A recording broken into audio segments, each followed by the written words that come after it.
తిరిగి ఈనాడు దేశభక్తిని ప్రబోధిస్తూ ప్రజా సమస్యలను చిత్రిస్తున్నది.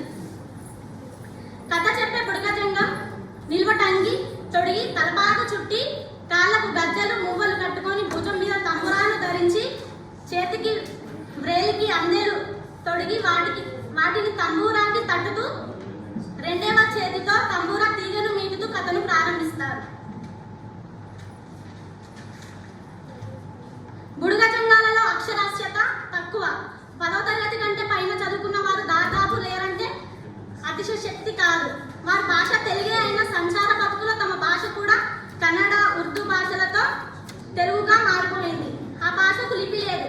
ఉదాహరణకు కొన్ని పదాలు: అన్నం అంటే బండారి, తినడం అంటే మెసగడం, అమ్మాయి అంటే పింకి, అబ్బాయి అంటే పింకుడు, పిల్లి అంటే జంకాస్క, దెయ్యం అంటే కాస్తం. బుడగజంగాల ఇంటి పేర్లు కూడా ప్రత్యేకంగా ఉంటాయి. ఇంగువ, టేకు, ముగ్గు, సింగిడి, ప్రసాదం, కళ్యాణి, పస్తం, తూర్పాటి, గంధం, సిరిగిరి మొదలైనవి. బుడగజంగాల వారి సాంప్రదాయాలు. వీరు అనగా బుడగజంగాల విషయంలో కుల సమాజం అంటరానితనాన్ని పాటించదు. చనిపోయిన వారిని ఇతర శూద్ర కులాలు జంగాలు కూర్చోబెట్టి శ్మశానానికి తీసుకెళ్తే బుడగజంగాలు మాత్రం పాడకట్టి తీసుకొని దహనం చేస్తారు. చనిపోయిన 3వ రోజు దినం చేయడం వారి సాంప్రదాయం. వారికి హిందూ దేవాలయం ప్రత్యేకంగా గుర్తించబడుతుంది. కానీ వారు మాత్రం సాటి జంగములైన మాలా మాదిగలను సమానంగా చూడక వారికంటే తాము పై స్థాయి వారమని భావించడము గర్వకారణం. బుడగజంగాల వారి ఆచారాలు. బుడగజంగాలు మతాచారాలు ఇతర హిందువుల కంటే కొంత మేరకు భిన్నంగా ఉండడం విశేషం. వారు మాతృదేవతలైన ఎల్లమ్మ, పోచమ్మ, వనదేవతలు వంటి స్త్రీ దేవతలను ఆరాధిస్తారు. వారికంటే తమ పితృదేవతలను ఎంతో నిష్ఠతో పూజిస్తారు. పితృదేవతలను అంటే పెద్ద గోషాయి అంటారు. పెళ్లి సందర్భంగా ఇరువైపులా పెద్దలకు మద్యం తాగించి విందు చేయడము అనేది తప్పనిసరిగా పాటిస్తారు. మంత్రాలకు బదులుగా పెళ్లి ప్రమాణాలు చేపించి సాదా సీదాగా పెళ్లి తతంగాన్ని ముగిస్తారు. బుడగజంగాల వారి చేతి వృత్తులు.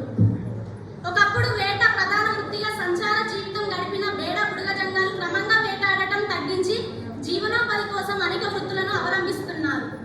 ఈతకు చేపలు అల్లి అమ్మడం, దువ్వెనలు, అద్దాలు వంటి చిల్లర సామాన్లు అమ్మడం, చేపలు పట్టి అరుదుగా ఉడతలు, పిల్లిలు, తాబేలు వంటి జంతువులను ఆహారం కోసం వేటాడడం వంటి వృత్తులను చేస్తూ అర్థ సంచార జీవితాన్ని గడుపుతున్నారు. స్త్రీలు ఎక్కువగా చేపలు అల్లుతారు. వీరు ఈత చేపలు అల్లినప్పుడు పాటలు పాడుకుంటారు. వాటిని అమ్మితే వచ్చే డబ్బుతో సుఖంగా బతుకుదాం అనే భరోసా ఆ పాటల్లో కనిపిస్తుంది. ప్రస్తుత బుడగజంగాలు నివసించే విధానం. ప్రస్తుతం బుడగజంగాలు వివిధ పనులలో చేరడం మొదలుపెట్టారు. ఇంకా ప్రస్తుతం బుడగజంగాలు చదవటం కూడా మొదలు పెట్టారు. వివిధ కోర్సులలో చేరి వారి ప్రతిభను బయట పెడుతున్నారు.